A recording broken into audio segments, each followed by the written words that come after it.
Ganga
ಗಂಧನಾದ್ರೂ ಧರಿಸಿಕೊಳ್ಳಿ ವೀಳ್ಯನಾದ್ರೂ ಮೆದ್ದುಕೊಳ್ಳಿ ಬಂದ ಕಾರ್ಯ ಹೇಳಿ ತಮ್ಮಯ್ಯ ಗಂಧನಾದ್ರೂ ಧರಿಸಿಕೊಳ್ಳಿ ವೀಳ್ಯನಾದ್ರೂ ಮೆದ್ದುಕೊಳ್ಳಿ ಬಂದ ಕಾರ್ಯ ಹೇಳಿ ತಮ್ಮಯ್ಯ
कोलू कोलण्ण कोलू कोलू कोले कोले कोलण्ण कोले कोलण्ण कोले कोले कोलण्ण कोले कोलू कोलण्ण कोलू कोलू कोले कोले कोलण्ण कोले कोलण्ण कोले कोले कोलण्ण कोले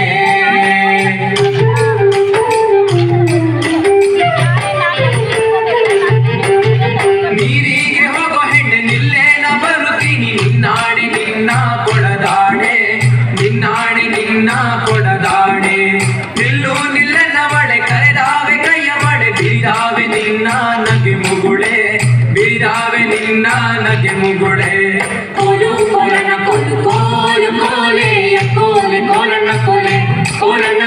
ಎಕ್ಕೋಲೆ ಕೋಲಣ್ಣ ಕೋಲೆ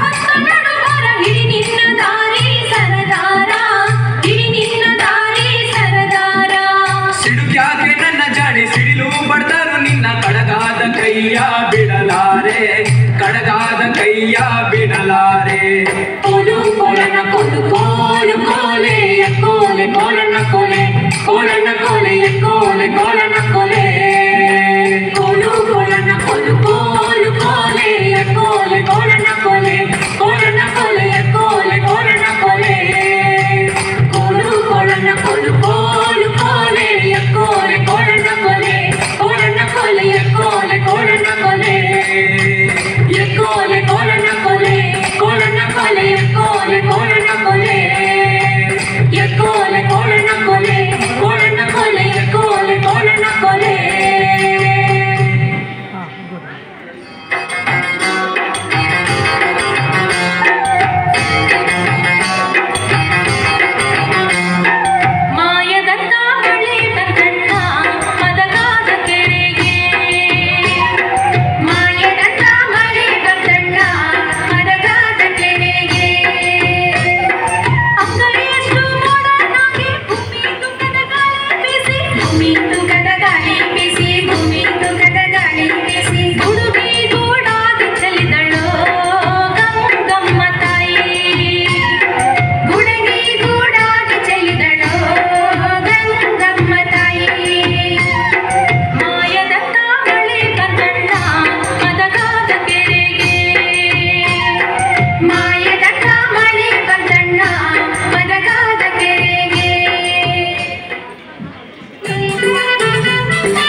ಉದ್ದೇಶಿಸಿದಂತ ಪಾರಿಜಾತ. ನಾವು ಹೇಳಲು ಅನ್ನುವಂತ ಒಂದು ಪದ ಪ್ರಯೋಗವನ್ನು ಮಾಡ್ತೇವೆ ಇವುಗಳಿಗೆಲ್ಲ ಸಂಬಂಧಿಸಿದಂತೆ. ಅದರ ದೊಡ್ಡಾಟ, ಸಣ್ಣಾಟ, ಇವು ಬಯಲಾಟ ಪ್ರಕಾರಗಳು ಅಂತ ತುಂಬಾ ಪ್ರಸಿದ್ಧ ಆಗಿದ್ದಾವೆ. ಅದರ ಪಾರಿಜಾತವನ್ನ ಈ ಎರಡೂ ಪ್ರಕಾರಗಳಿಂದ ಭಿನ್ನ ಒಂದು ಸಾಂಸ್ಕೃತಿಕ ವಲಯಕ್ಕೆ ನಾವು ಸೇರಿಸಬೇಕಾಗ್ತದೆ. ಪಾರಿಜಾತ ಶಿಷ್ಟವೂ ಹೌದು, ಜಾನಪದವೂ ಹೌದು. ಪಾರಿಜಾತಕ್ಕೆ ಇರುವಂಥ ಅದ್ಭುತ ಶಕ್ತಿ ಈ ಪ್ರೇಕ್ಷಕರನ್ನ ಗೆಲ್ಲುವಂತ ಅದ್ಭುತ ಶಕ್ತಿ ಬಹುಶಃ ಇನ್ಯಾವ ಕಲಾ ಪ್ರಕಾರಕ್ಕೂ ಕೂಡ ಇಲ್ಲ ಅಂತ ನನಗೆ ಅನಿಸ್ತಾ ಇದೆ. ಆಯಾ ಜನಪದ ಪ್ರಕಾರಗಳ ಕುಣಿತ ಅಂತ ಹೇಳ್ತೇವೆ ನಾವು. ಜಾನಪದ ನೃತ್ಯ ಅಂತ ನಾವು ಬಳಸ್ತೇವಲ್ಲ, ಅದಕ್ಕೆ ಜನಪದ ವಲಯದೊಳಗಿರುವಂತ ಪದ ಯಾವುದು ಅಂದ್ರೆ ಕುಣಿತ ಅಂತ. ಜನಪದ ಕುಣಿತಗಳು, ಸಣ್ಣಾಟದ ಕುಣಿತಗಳನ್ನೇ ಬೇರೆ, ದೊಡ್ಡಾಟದ ಕುಣಿತಗಳನ್ನೇ ಬೇರೆ.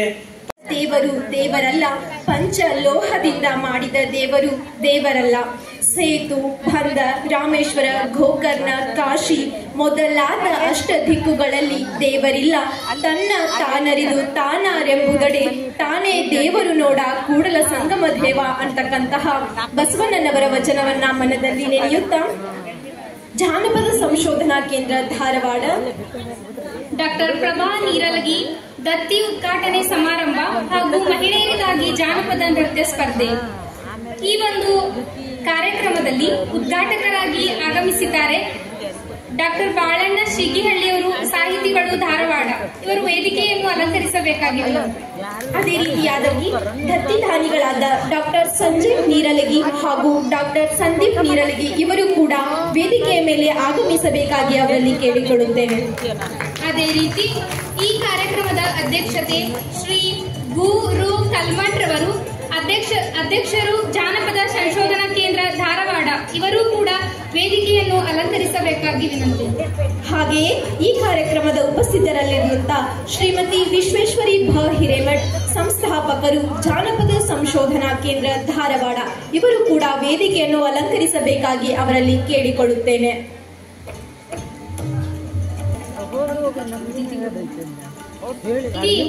ವಿದುಷಿ ರೋಹಿಣಿ ಇಮಾರತಿಯವರು ವೇದಿಕೆಯನ್ನು ಅಲಂಕರಿಸಬೇಕಾಗಿ ವಿನಂತಿ. ಜೊತೆಗೆ ಡಾಕ್ಟರ್ ಪ್ರಕಾಶ್ ಮಲ್ಲಿವಾಡ್ ಇವರು ಕೂಡ ವೇದಿಕೆಯನ್ನು ಅಲಂಕರಿಸಬೇಕಾಗಿ ವಿನಂತಿ. ಧನ್ಯರಿಗೂ ಧನ್ಯವಾದಗಳು. ಕಾರ್ಯಕ್ರಮ ಪ್ರಾರಂಭವಾಗುವುದಕ್ಕೆ ಒಂದು ದೈವಿ ಮುನ್ನುಡಿಯಾಗಲಿ ಯಾವುದೇ ಮುನ್ನುಡಿಯಾಗಿ ಬೇಕಲ್ಲವೇ? ಹಾಗಾಗಿ ಈ ಕಾರ್ಯಕ್ರಮವನ್ನ ಮೊದಲನೆಯದಾಗಿ ಪ್ರಾರ್ಥನಾ ಗೀತೆಯೊಂದಿಗೆ ಪ್ರಾರಂಭಿಸೋಣ. ಈ ಪ್ರಾರ್ಥನಾ ಗೀತೆಯನ್ನು ಜಾನಪದ ಸಂಶೋಧನಾ ಕೇಂದ್ರದ ಸಂಗೀತ ಬಳಗ ಇವರು ನಡೆಸಿಕೊಡಬೇಕಾಗಿ ಅವರಲ್ಲಿ ಕೇಳಿಕೊಳ್ಳುತ್ತೇನೆ. ಗಿರಿಜಾನಂದನ ಶ್ರೀ ಗಜವದನ ಗಿರಿಜಾನಂದನ ಸ್ವೀಕರಿಸಯ್ಯ ಸಾವಿರ ನಮನ ಸ್ವೀಕರಿಸಯ್ಯ ಸಾವಿರ ನಮನ ಸ್ವೀಕರಿಸಯ್ಯ ಸಾವಿರ ನಮನ ಸ್ವೀಕರಿಸಯ್ಯ ಸಾವಿರ ನಮನ. ಕೊನೆ ಮುರಿದ ಬಾಳೆಹಣ್ಣು ತರಾವರಿ ಹೂವ ಹಣ್ಣು ಕೊನೆ ಮುರಿದ ಬಾಳೆಹಣ್ಣು ತರಾವರಿ ಹೂವ ಹಣ್ಣು ಸ್ವೀಕರಿಸಯ್ಯ ಸಾವಿರ ನಮನ ಸ್ವೀಕರಿಸಯ್ಯ ಸಾವಿರ ನಮನ. ಶ್ರೀ ಗಜವದನ ಗಿರಿಜಾನಂದನ ಶ್ರೀ ಗಜವದನ ಗಿರಿಜಾನಂದನ ಸ್ವೀಕರಿಸಯ್ಯ ಸಾವಿರ ನಮನ ಸ್ವೀಕರಿಸಯ್ಯ ಸಾವಿರ ನಮನ ಸ್ವೀಕರಿಸಯ್ಯ ಸಾವಿರ ನಮನ ಸ್ವೀಕರಿಸಯ್ಯ ಸಾವಿರ ನಮನ. ಭದ್ರಾಕೃತಿಯವನೇ ಜ್ಯೋತಿಲಿ ಕೂತವನೇ ಭದ್ರಾಕೃತಿಯವನೇ ಜ್ಯೋತಿಲಿ ಕೂತವನೇ ಜೋಗೆದ ಪದ ಮಾತು ದಯಪಾಲಿಸಣ್ಣ ಜೋಗೆದ ಪದ ಮಾತು ದಯಪಾಲಿಸಣ್ಣ. ಕಲಿಸಿದ ಗುರುವರ್ಯ ಭೂಸುರ ಮಠದಯ್ಯ ಕಲಿಸಿದ ಗುರುವರ್ಯ ಭೂಸುರ ಮಠದಯ್ಯ ಸಾವಳಿಗಿ ಶಿವಲಿಂಗ ಬೈಲೂರ ಬಸಲಿಂಗ ಸಾವಳಿಗಿ ಶಿವಲಿಂಗ ಬೈಲೂರ ಬಸಲಿಂಗ ಶ್ರೀ ಗಜವದನ ಗಿರಿಜಾನಂದನ ಶ್ರೀ ಗಜವದನ ಗಿರಿಜಾನಂದನ ಸ್ವೀಕರಿಸಯ್ಯ ಸಾವಿರ ನಮನ ಸ್ವೀಕರಿಸಯ್ಯ ಸಾವಿರ ನಮನ ಸ್ವೀಕರಿಸಯ್ಯ ಸಾವಿರ ನಮನ ಸ್ವೀಕರಿಸಯ್ಯ ಸಾವಿರ ನಮನ ಸ್ವೀಕರಿಸಯ್ಯ ಸಾವಿರ ನಮನ. ಜಾನಪದ ಸಂಶೋಧನಾ ಕೇಂದ್ರ ಧಾರವಾಡ ಇವರಿಗೆ ಅನಂತ ಅನಂತ ಧನ್ಯವಾದಗಳು. ಚಪ್ಪಾಳೆ ತಟ್ಟುವುದರ ಮೂಲಕ ಅವರಿಗೆ.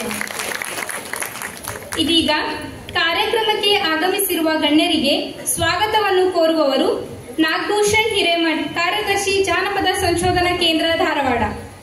ಶೀಗಿಹಳ್ಳಿ ಸಾಹಿತಿಗಳು ಧಾರವಾಡ ಇವರಿಂದ ಬೆಳೆಸಿದಂತ ಅನೇಕರನ್ನು ನಾವು ಕೂಡ ಬೆಳಿಲಿಕ್ಕೆ ಸಾಧ್ಯ ಆಯಿತು. ನಾವು ಬೆಳೆದಿದ್ದು ಅಂತಲ್ಲ, ಅವರು ಮಾಡಿರುವಂತಹ ಪ್ರಾತ್ಯಕ್ಷಿಕೆಯನ್ನು ನೋಡುವಾಗ, ಉತ್ಸವಗಳನ್ನು ನೋಡುವಾಗ ಅಯ್ಯೋ ಇಷ್ಟೆಲ್ಲ ಅದೇಯೇ ಈ ಜನಪದದಲ್ಲಿ ಅನ್ನುವಂಥ ಒಂದು ತಿಳುವಳಿಕೆ ನಮ್ಮಲ್ಲಿ ಮೂಡಿರುವಂತಹದ್ದನ್ನು ಈ ಸಂದರ್ಭದಲ್ಲಿ ನೆನಪಿಸಿಕೊಳ್ತಾ ಇದ್ದೇನೆ.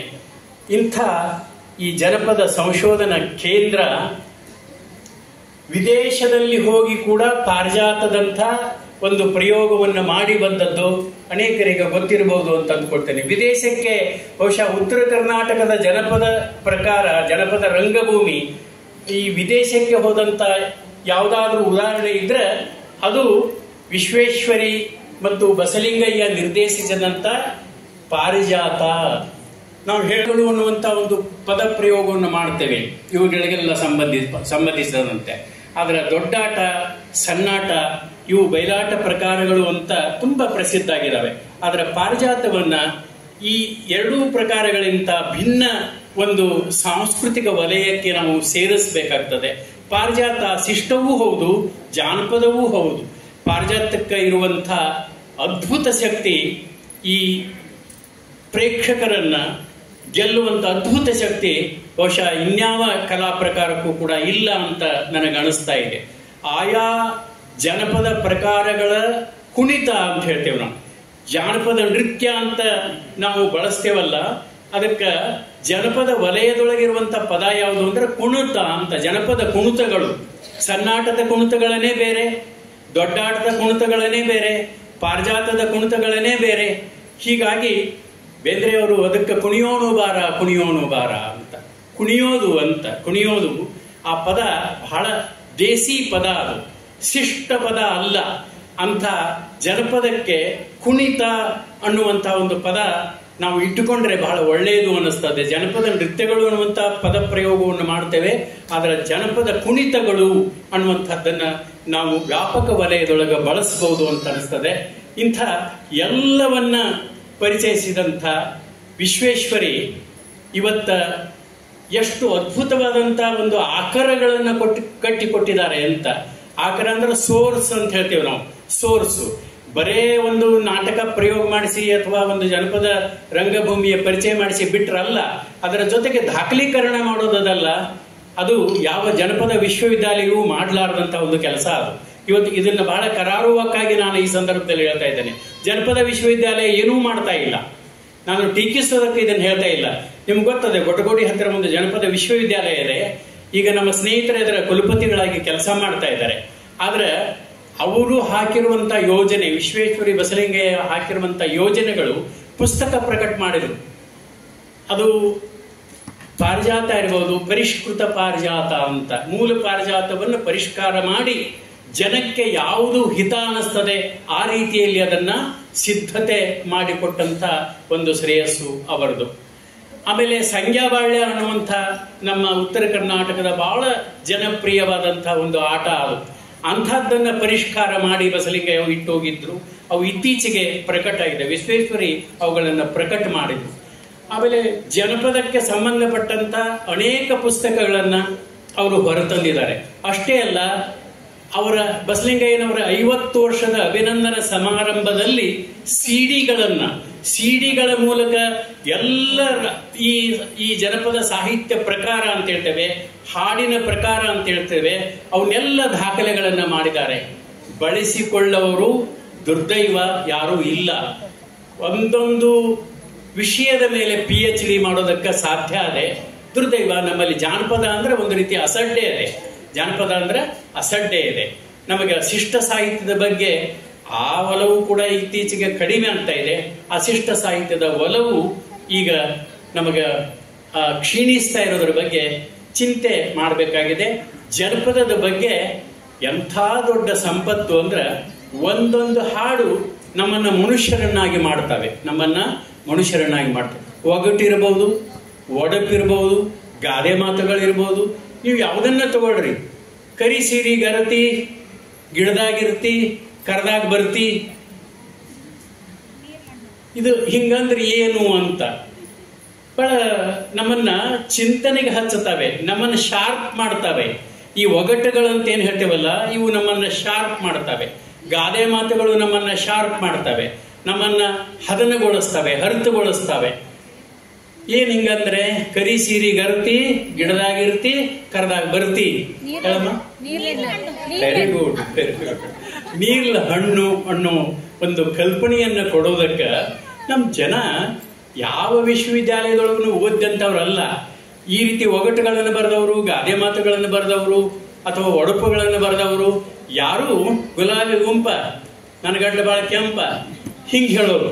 ಒಂದ್ ರೀತಿ ಅವ ಎಷ್ಟ ಕರಿ ಕೆಚ್ಚಾಗಿರ್ಲಿ, ಆದ್ರೆ ಅವ ಬಾಳ ಕೆಂಪಂತನ ಹೇಳ್ಬೇಕು. ಇದು ಇರುವಂತ ಒಡಪಿನ ಒಂದು ಪರಿಕಲ್ಪನೆ. ಈಗಾಗಲೇ ಇವುಗಳ ಬಗ್ಗೆ ಪುಸ್ತಕಗಳು ಬಂದಿದ್ದಾವೆ. ಜ್ಯೋತಿ ಹೊಸೂರು ಅಂತ ರಾಯಬಾಗದೊಳಗೊಬ್ರು ಇದ್ರು. ಅವರು ಬೈಗುಳುಗಳನ್ನು ಕೂಡ ದಾಖಲೆ ಮಾಡಿದ್ದಾರೆ. ನಮಗ್ ಬೈಯಾಕ ಬರುದಿಲ್ರಿ, ಮೈಸೂರು ಕಡೆ ಮಂದಿಗೆ ಬೈಯಾಕ ಬರುದಿಲ್ಲ.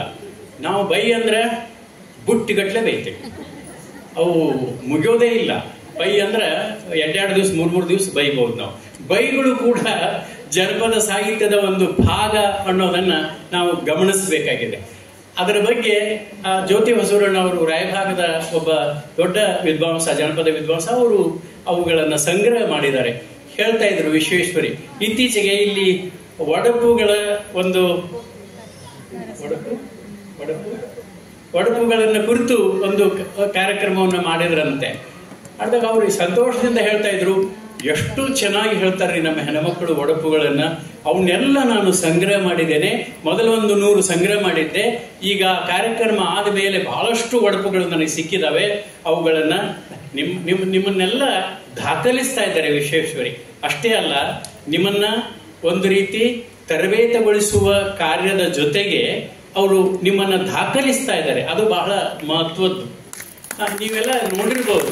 ಈಗ ಪ್ರಾರ್ಥನೆ ಹಾಡಿದ್ರಲ್ಲ, ವೇದಿಕೆ ಮೇಲೆ ಇರುವಂತಹ ಎಲ್ಲ ಗಣ್ಯಮಾನ್ಯರೇ ಹಾಗೂ ವೇದಿಕೆ ಮುಂಭಾಗದಲ್ಲಿರುವಂತಹ ಎಲ್ಲ ಸಹೋದರ ಸಹೋದರಿಯರೇ, ತಮಗೆಲ್ಲರಿಗೂ ಇಂದು ಜಾನಪದ ಸಂಶೋಧನಾ ಕೇಂದ್ರ ಜನಪದ ಲೋಕಕ್ಕೆ ತೆಗೆದುಕೊಂಡು ಹೋಗಿದೆ. ನಾವೆಲ್ಲ ಎಲ್ಲ ಜನಪದ ಕಲಾವಿದರು ಮೂಲವಾಗಿ ಜನಪದ ನೃತ್ಯವನ್ನು ನೋಡ್ತಾ ನಮ್ಮ ಸಮಯ ಹೆಂಗೋಯ್ತು ಅನ್ನೋದು ಗೊತ್ತಾಗಲಿಲ್ಲ. ಅಷ್ಟು ಅದ್ಭುತವಾಗಿ ಪ್ರದರ್ಶನ ನೀಡಿದಂತ ತಮ್ಮೆಲ್ಲರಿಗೂ ನಾನು ನಮ್ಮ ಕಲಾವಿದರ ಪರವಾಗಿ ತುಂಬ ಹೃದಯದ ಅಭಿನಂದನೆಗಳನ್ನು ಸಲ್ಲಿಸ್ತೀನಿ. ಯಾವ ರೀತಿಯಾಗಿ ವಿದ್ಯಾರ್ಥಿಗಳು ಕಾಲೇಜಿನಲ್ಲಿ ಆಗಿರಲಿ, ಸ್ಕೂಲ್ನಲ್ಲಿ ಡಾನ್ಸ್ ಮಾಡ್ತಾರೆ, ಅದಕ್ಕಿಂತ ಮೀರಿ ನೀವು ಜನಪದ ನೃತ್ಯವನ್ನ ಈ ವೇದಿಕೆ ಮೇಲೆ ಪ್ರದರ್ಶನ ನೀಡಿದ್ದೀರಿ. ಇಂಥ ಸಂದರ್ಭದಲ್ಲಿ ಒಂದು ಹಾಡು ನೆನಪಾಗ್ತದೆ. ಹಾಡಂದ್ರೆ ಒಂದು ಸಣ್ಣ ಒಂದು ಲೈನ್ ಹೇಳ್ತೀನಿ. ಕಲ್ಲು ಕಲ್ಲು ಕೈಯ ಮಾಡಿ ಹೇಳು ಕತೆ ಎಂತಿದೆ, ನಿಲ್ಲು ನಿಲ್ಲು ನಲ್ಮೆ ಗೆಳೆಯ ಇಲ್ಲಿ ರಾಜ್ಯ ಓದಿದೆ, ಮುನ್ನುಡಿವರ ಇದೆ ಮಣ್ಣಲಿ, ಕನ್ನಡ ಕನ್ನಡ ಕುಣಿಯಲಿ ನಿನ್ನ ಕಣ್ಣಲಿ, ಕನ್ನಡ ಕುಣಿಯಲಿ ನಿನ್ನ ಕಣ್ಣಲಿ. ಈ ನುಡಿಯನ್ನ ನಾನು ಎಂದೂ ಮರೆಯಲಾರೆ. ಈ ನುಡಿಯನ್ನ ಹೇಳಿದವರು ಯಾರಿರ್ಬೋದು ನಿಮ್ಗೆ ಹೇಳ್ತೀರಾ ಯಾರಾದರೂ? ಈ ನುಡಿ ಯಾವ ಹಾಡಿನಲ್ಲಿದೆ, ಯಾರು ಹಾಡಿದ್ದಾರೆ ಅನ್ನೋದನ್ನು ಹೇಳ್ತೀರಾ? ಬಿತ್ತರದಲ್ಲಿ ಬೋರೆನ್ನುತ್ತಿದೆ, ಬಿತ್ತರದಲ್ಲಿ ಬೋರೆನ್ನುತ್ತಿದೆ. ಈ ಹಾಡು ನನ್ನ ಜೀವನದಲ್ಲಿ ನೃತ್ಯದ ಶೈಲಿಯನ್ನೇ ಬದಲಾವಣೆ ಮಾಡಿದಂತ ಹಾಡು ಈ ಬಿತ್ತರದಲ್ಲಿ ಬೋರಂತೆ. ಈ ಹಾಡನ್ನ ಹಾಡಿದಂಥವ್ರು ಯಾರು ಗೊತ್ತಿದೆನಾ? ಈ ಹಾಡನ್ನ ಹಾಡಿದವರು ಇಡೀ ನಮ್ಮ ಜಗತ್ತಿಗೆ ಜನಪದ ಕಲಾವಿದ, ಅಂತಾರಾಷ್ಟ್ರೀಯ ಮಟ್ಟದ ಕಲಾವಿದ, ಧಾರವಾಡದ ಜನಪದ ಕಲಾವಿದ, ರಂಗಭೂಮಿ ಕಲಾವಿದ ಶ್ರೀ ಬಸವಲಿಂಗಯ್ಯ ಹಿರೇಮಠ ಅವರು ಹಾಡಿದಂತ ಈ ಹಾಡನ್ನ ಒಬ್ಬ ವ್ಯಕ್ತಿಯ ಜೀವನದಲ್ಲಿ ಬದಲಾವಣೆ ತಂದಿದೆ. ಅದಕ್ಕೆ ನಾನೇ ಸಾಕ್ಷಿ. ಮೊನ್ನೆ ನಡೆದಂತ ಹಂಪೆ ಉತ್ಸವದಲ್ಲಿ ಇದೇ ಹಾಡನ್ನ ಹಾಡಿದಾಗ ಮತ್ತೊಂದು ಸಲ ನೃತ್ಯ ಮಾಡಿ ಅಂತೇಳಿ ಎಲ್ಲ ಜನ ನನಗೆ ಒನ್ಸ್ ಮೋರ್ ಕೇಳಿದ್ರು. ಇದು ಯಾಕಂತಂದ್ರೆ ಅಷ್ಟು ರೋಮಾಂಚನವಾದಂತ ಗೀತೆ.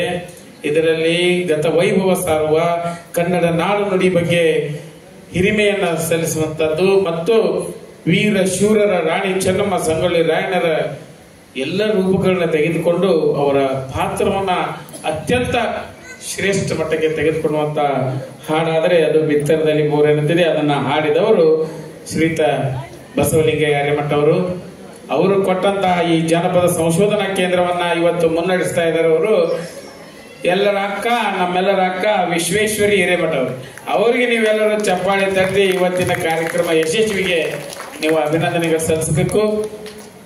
ಅವರೆಲ್ಲರಿಗೂ ಈ ಜನಪದ ಕಲೆ ಇವತ್ತು ಆಧುನಿಕ ಶೈಲಿಯಲ್ಲಿ ನಾವೆಲ್ಲ ಎಂತ ಹಬ್ಬ ಹರಿದಿನಗಳನ್ನ ನೋಡ್ತಾ ಇದ್ದಾಗ ಡಿಜೆ ಹಬ್ಬರ ಬಹಳ ಕೇಳ್ತಾ ಇರ್ತದೆ. ಮತ್ತು ಕಾಲೇಜ್ ವಿದ್ಯಾರ್ಥಿಗಳು ಕೂಡ ಡಿಜೆ ಅಲ್ಲಿ ಮುಳುಗಿರ್ತಾರೆ. ಸೋಷಿಯಲ್ ಮೀಡಿಯಾದಲ್ಲಿ ರೀಲ್ಸ್ ಅಲ್ಲಿ ನೋಡ್ಬೇಕಂತಂದ್ರೆ ಬರೀ ಇದ್ದಾರೆ. ನಮ್ಮೆಲ್ಲರ ಕಲಾವಿದರ ಪರವಾಗಿ ಅವರಿಗೆ ಅಭಿನಂದನೆಗಳು ಸಲ್ಲಿಸ್ತಾ, ಇಂತಹ ಕಾರ್ಯಕ್ರಮಗಳಿಗೆ ಪೋಷಕರು ಬಹಳ ಅವಶ್ಯಕತೆ ಇದೆ. ಇಂತಹ ಸಂಸ್ಥೆಗಳು ಇವತ್ತು ಬಹಳಷ್ಟು ಇದಾವ. ಆದ್ರೆ ಆ ಸಂಸ್ಥೆಗಳಿಗೆ ಪುನಶ್ಚಿಂತನೆ ಇಡುವಂತ ಒಬ್ಬ ಪೋಷಕರು ಬಹಳ ಅವಶ್ಯಕತೆ ಇದೆ. ಆ ಪೋಷಕರು ಇವತ್ತು ಇಂತಹ ಕಾರ್ಯಕ್ರಮ ಯಶಸ್ವಿಯಾಗಲಿಕ್ಕೆ ಮೂಲ ಕಾರಣೀಭೂತರಂದ್ರೆ ನಮ್ಮ ಮೇಡಮ್ ಅವರು, ಡಾಕ್ಟರ್ ಪ್ರಭಾ ನೇರ್ಲಿಗಿ ಮೇಡಮ್ ಅವರು ಕರ್ನಾಟಕ ಕಾಲೇಜಿನ ಪ್ರಾಚಾರ್ಯರು, ಕರ್ನಾಟಕ ವಿಶ್ವವಿದ್ಯಾಲಯದ ಪ್ರಾಚಾರ್ಯರಾಗಿ, ಅದು ಯಾವ ಸಬ್ಜೆಕ್ಟ್ ಅಂದ್ರೆ ಮ್ಯಾಥಮೆಟಿಕ್ಸ್ ಎಲ್ಲರಿಗೂ ಟಫ್ ಆಗುವಂತ ಸಬ್ಜೆಕ್ಟ್ ಅದ. ನಾವು ಕಲಾವಿದ್ರು ನಮಗ್ ಫುಲ್ ಟಫ್ ಅದ. ನಾವು ಸೈನ್ಸ್ ಕಲ್ತ್ರು ಕೂಡ ಟಫ್ ಇತ್ತದು. ಬಟ್ ಅಂತ ಮ್ಯಾಥ್ಸ್ ಸಬ್ಜೆಕ್ಟ್ ಅಲ್ಲಿ ನಮ್ ಜನಪದ ಕಲೆಯಲ್ಲಿ ನೋಡ್ರಿ ತುಂಬ ಹೃದಯದ ಅಭಿನಂದನೆಗಳನ್ನು ಸಲ್ಲಿಸ್ತೀನಿ. ಹಾಗೆ ಈ ಕಾರ್ಯಕ್ರಮದಲ್ಲಿ ಮೇಡಮ್ ಅವರು, ರೋಹಿಣಿ ಮಾರುತಿ ಅವರು, ನಾವು ಕೂಡ ತುಂಬಾ ಚರ್ಚೆ ಮಾಡಿದೀವಿ. ಜನಪದ ನೃತ್ಯ ಮುಂದೆ ಬೆಳೀತಾ ಹೋಗ್ಬೇಕಂತಂದ್ರೆ ಬರೀ ನಾವು ಸಂಸ್ಥೆಗಳು ಹುಟ್ಟಾಕೋದು, ಸಂಸ್ಥೆಗಳೇ ನಡೆಸೋದು ಮುಖ್ಯ ಅಲ್ಲ. ಅದಕ್ಕೆ ಪೂರಕವಾಗಿ ಕರ್ನಾಟಕ ಸರ್ಕಾರದ ಬಹಳ ಅವಶ್ಯಕತೆ ಇದೆ. ಸರ್ಕಾರ ಯಾಕೋ ಸರ್ ಹೇಳ್ದಂಗೆ ಈ ಬಜೆಟ್ ನಲ್ಲಿ ಎಲ್ಲದರ ಬಗ್ಗೆ, ಎಲ್ಲ ಅಭಿವೃದ್ಧಿ ಬಗ್ಗೆ ಬಜೆಟ್ ಗಳಿಗೆ ಘೋಷಣೆ ಮಾಡ್ತಾ ಇದ್ದಾರೆ. ಕಲಾವಿದರ ಬಗ್ಗೆ, ಕಲಾ ಸಂಸ್ಥೆಗಳ ಬಗ್ಗೆ, ಕಲೆಯನ್ನ ನಡೆಸುವಂತ ಚಟುವಟಿಕೆಗಳ ಬಗ್ಗೆ ಇದುವರೆಗೂ ಬಜೆಟ್ ನಲ್ಲಿ ಘೋಷಣೆ ಮಾಡ್ತಾ ಇಲ್ಲ. ಅದಕ್ಕೆ ಪೂರಕವಾಗಿ ಮುಂದಿನ ದಿನಮಾನಗಳಲ್ಲಿ ನಾವು ಅವರು ಕಲಾವಿದರ ಬಗ್ಗೆ, ಕಲೆ ಬಗ್ಗೆ ಏನಾದ್ರೂ ಯೋಜನೆಗಳನ್ನ ಹಾಕಲಿ ಅಂತ ಆಶಿಸುತ್ತಾ ಇವತ್ತು ಅಲ್ಲಿಗೆ ಹೋಗ್ತೀನಿ. ಈಗ ಜನಪದ ನೃತ್ಯ ಸ್ಪರ್ಧೆಗೆ ಹೋಗ್ತಾ ಇದೀವಿ. ಮೇಡಮ್ ಅವರು ನಾವು ಕುಂತು ವಿಚಾರ ಮಾಡ್ತಾ ಇದೀವಿ. ಇವತ್ತು ತಾವೆಲ್ಲ ಸಹೋದರಿಯರು ಬಹಳ ಅದ್ಭುತವಾಗಿ, ತಾಯಂದಿರು ಕೂಡ ಆಗಮಿಸಿ ತಮ್ಮ ವಯಸ್ಸಿನ ಮಿತಿಯನ್ನು ಬಿಟ್ಟು ಇಲ್ಲಿ ಪ್ರದರ್ಶನ ನೀಡಿದಿರಿ. ಎಂತ ಜನಪದ ನೃತ್ಯ ಆಗಿದೆ, ಬಹಳ ಖುಷಿಯಾಗಿದೆ. ನಾವು ಮೇಡಮ್ ಅವರು ನಾವು ನೋಡಿ ಬರುವ ತಿಂಗಳು ಅಂದ್ರೆ ಏಪ್ರಿಲ್ ತಿಂಗಳಲ್ಲಿ 29ನೇ ತಾರೀಕು ವಿಶ್ವ ನೃತ್ಯ ದಿನಾಚರಣೆ ಏರ್ಪಾಡಿರ್ತದೆ. ಆ ವಿಶ್ವ ನೃತ್ಯ ದಿನಾಚರಣೆಯನ್ನ ತಮ್ಮೆಲ್ಲರ ಮೂಲಕ ಮತ್ತೊಮ್ಮೆ ಜನಪದ ನೃತ್ಯ ಸ್ಪರ್ಧೆಯನ್ನ ಏರ್ಪಡಿಸೋದ್ರ ಮೂಲಕ ಆ ಕಾರ್ಯಕ್ರಮ ಯಶಸ್ವಿಗೊಳಿಸೋಣ. ಅದಕ್ಕೆ ತಮ್ಗೆಲ್ಲರಿಗೂ ಮನವಿ ಮಾಡ್ಕೊಳ್ತೀವಿ. ಇನ್ನು ತಾವು ಹೊಸ ಜನಪದ ಕಲೆಯಲ್ಲಿ, ಜನಪದ ನೃತ್ಯದಲ್ಲಿ ಹೊಸ ಆಯಾಮಗಳನ್ನ ಅಭ್ಯಾಸ ಮಾಡ್ತಾ ಇದೇ ರೀತಿಯಾಗಿ ಇವತ್ತಂದ್ರು ಚಲವಯ್ಯ ಚಲೋ ತಾನಿ ತಂದನ ಹಾಡನ್ನ ನಾವು ಅದರದೇ ಸ್ಪರ್ಧೆ ಆದಂಗಾಗಿತ್ತು. ಜನಪದ ನೃತ್ಯ ಸ್ಪರ್ಧೆ ಬದಲಾಗಿ ಕೋಲಿನ ಸ್ಪರ್ಧೆ ಆಗ್ಬಿಟ್ಟಿತ್ತು. ಕೋಲಾಟದ ಸ್ಪರ್ಧೆನೇ ಇಡ್ಬೇಕಾಗಿತ್ತಲ್ಲ ಅಂತೇಳಿ ವಿಚಾರ ಮಾಡಿದ್ವಿ. ಆದ್ರೂ ಅಡ್ಡಿ ಇಲ್ಲ. ಎಲ್ಲರೂ ಜನಪದ ಹಾಡುಗಳನ್ನ ಯಾವ ರೀತಿ ಬಳಸ್ಕೊಂಡಿದ್ರಿ, ಸ್ಟೆಪ್ಸ್ ಗಳನ್ನ ಹೆಂಗ್ ಬಳಸ್ಕೊಂಡಿದ್ರಿ ಮತ್ತು ಸ್ಟೇಜ್ ಅನ್ನ ಹೆಂಗ್ ಬಳಸ್ಕೊಂಡ್ರಿ ಅನ್ನೋದನ್ನು ನೋಡಿಕೊಂಡು ನೇಮ ಪ್ರಕಾರ ಅಂಕಗಳನ್ನ ಹಾಕಿದ್ದೇವೆ. ಯಾರು ತಪ್ಪಾಗಿ ತಿಳ್ಕೊಳ್ಬಾರ್ದು. ಒಳ್ಳೆ ನೃತ್ಯಗಳನ್ನ ಮಾಡಿದ್ರಿ. ಸ್ಪರ್ಧೆಯಲ್ಲಿ ಒಂದೇನೋ ಪ್ರಥಮ ಆಗ್ಬೋದು, ದ್ವಿತೀಯ ಆಗ್ಬೋದು, ತೃತೀಯ ಆಗ್ಬೋದು. ಬಟ್ ಈ ಎಲ್ಲಾ ಜನರ ಕಣ್ಮುಂದೆ ನೀವು ಪ್ರದರ್ಶನ ನೀಡಿ ಎಲ್ಲರ ಕಣ್ಣಿಗೆ ನೀವು ಇವತ್ತು ಭಾಗ್ಯರಾಗಿದ್ದೀರಿ ಅಂದ್ರೆ ತುಂಬಾ ಚೆನ್ನಾಗಿ ಸೊಗಸಾಗಿ ಮಾಡಿದ್ರಲ್ಲ, ಅದಕ್ಕಿಂತ ಮಾರ್ಕ್ಸ್ ಯಾವುದೂ ಅಲ್ಲ, ದೊಡ್ಡ ಮಾರ್ಕ್ಸ್ ಅದು. ಎಲ್ಲರ ಮನಸ್ಸಿನಲ್ಲಿ ಉಳಿದುಕೊಂಡಿದ್ರಿ ಅಂತ ಹೇಳ್ತಾ ತಮ್ಮೆಲ್ಲರಿಗೂ ಮತ್ತೊಮ್ಮೆ ಅಭಿನಂದನೆಗಳು ಸಲ್ಲಿಸಿ ನನ್ನ ಮಾತುಗಳನ್ನು ಮುಗಿಸ್ತೇನೆ. ಜೈ ಬಸವಲಿಂಗಯ್ಯ ಹಿರೇಮೆಠ್ ಅವರ ಕನ್ನಡದ ಬಗ್ಗೆ ಇದ್ದಂತಹ ಕಳಕಳಿಯನ್ನ, ಹಾಗೆ ಅವರ ಕುಟುಂಬದವರಲ್ಲಿ ಇದ್ದಂತಹ ಜನಪದ ಸೇವೆ ಹಾಗೂ ದತ್ತಿಧಾನ್ಯಗಳ ಬಗ್ಗೆ ತಮ್ಮ ನಿರ್ಣಾಯಕ ನುಡಿಗಳಿಂದ ಅಭಿನಂದನೆಗಳನ್ನ ಸಲ್ಲಿಸಿದಂತಹ ಡಾಕ್ಟರ್ ಪ್ರಕಾಶ್ ಮಲ್ಲಿವಾಡ್ ಇವರಿಗೆ ಧನ್ಯವಾದಗಳು. ದ್ವಿತೀಯ ಬಹುಮಾನ 1,500 ರೂಪಾಯಿ, ತೃತೀಯ ಬಹುಮಾನ 1,000 ರೂಪಾಯಿ, ಸಮಾಧಾನಕರ ಬಹುಮಾನ 300 ರೂಪಾಯಿ, ಪ್ರತಿಯೊಂದು ಮಹಿಳಾ ಮಂಡಳದವರಿಗೆ 200 ರೂಪಾಯಿಗಳನ್ನ ಜಾನಪದ ಸಂಶೋಧನಾ ಕೇಂದ್ರದಲ್ಲಿ ಭಾಗವಹಿಸಿದವರಿಗೆ. ಕೊನೆಯ ಮಹಿಳಾ ಮಂಡಳ ಗುಜರಾತಿ ನೃತ್ಯವನ್ನ ಮಾಡಿದರು. ಅದಿರಿ ಹೋಗ್ಯಾರ, ಡ್ರೆಸ್ ಚೇಂಜ್ ಮಾಡಿಬಿಟ್ರಿ. ಇವತ್ತಿನ ಕಾರ್ಯಕ್ರಮದ ಆದ್ರೂ ನಾವು ಕೊಡ್ಬೇಕು. ಸಿಕ್ಕಿ ಮಹಿಳಾ ಮಂಡಳದವರು ಪಡ್ಕೊಂಡಿದ್ದಾರೆ. ಶೃಂಗಾರ ಸಿಕ್ಕಿ ಮಹಿಳಾ ಮಂಡಳ ಸಮಾಧಾನಕರ ಬಹುಮಾನ ಪ್ರೈಸ್ ಕೊಡ್ಬೇಕು. ಕೇಳ್ಬೋದು.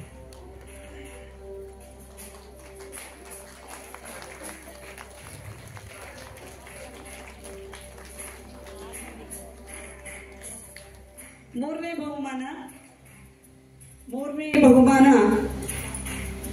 ವನಸಿರಿ ಮಹಿಳಾ ಮಂಡಳ ಧಾರವಾಡ. ವನಸಿರಿ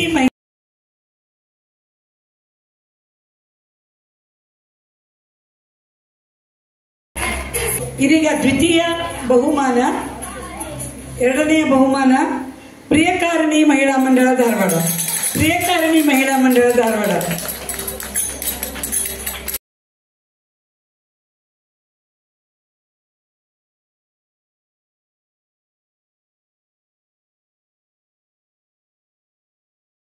ನೃತ್ಯಗಳೊಂದಿಗೆ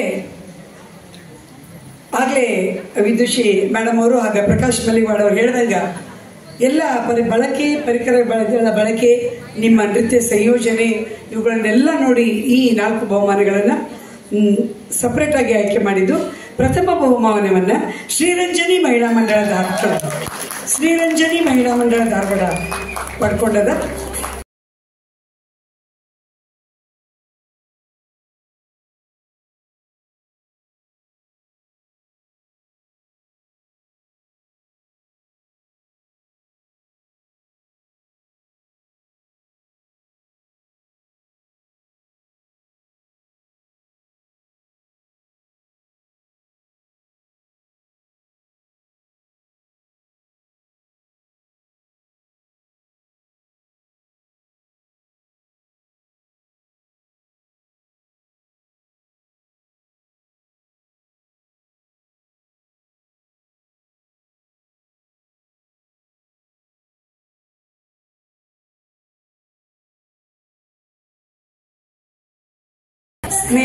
ವೀಣಾ ಮಠ್, ಸ್ನೇಹ ಬಳಗ, ವನಸಿರಿ ಸದ್ಯ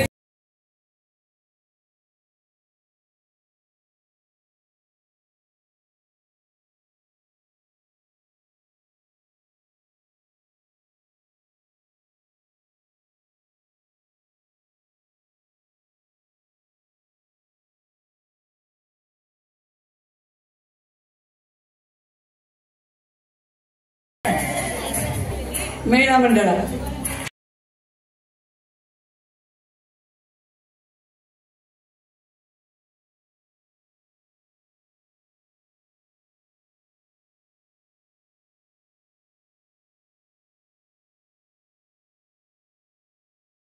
ಇವರು ಡ್ಯಾನ್ಸ್ ಮಾಡಿದ್ದು ಎಲ್ರಿಗೂ ಬಹಳ ಖುಷಿ ಕೊಟ್ಟದ್ದು.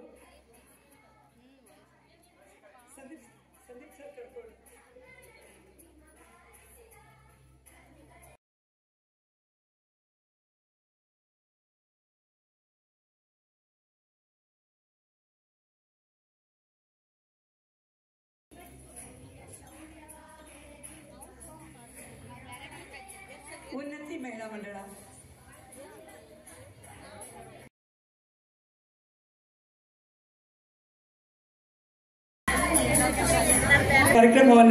ಅಚ್ಚುಕಟ್ಟಾಗಿ ನಿರೂಪಿಸಿದ ನಮ್ಮ ಶ್ರೀಕೃಷ್ಣ ಪಾರಿಜಾತದ ಇಬ್ಬರು ಕಲಾವಿದರು ಕರ್ನಾಟಕ ಕಾಲೇಜಿನಲ್ಲಿ ಓದ್ತಾ ತಮ್ಮನ್ನ ಕಲೆಯೊಳಗೆ ತೊಡಗಿಸ್ಕೊಂಡಂತ ಕಾವ್ಯ ಮತ್ತು ಅಂಜಲಿ ಅವರಿಗೆ ಡಾಕ್ಟರ್ ಬಾಳಣ್ಣ ಶಿಗೇಳಿ ಸರ್ ಪುಷ್ಪವನ್ನು ನೀಡಬೇಕು.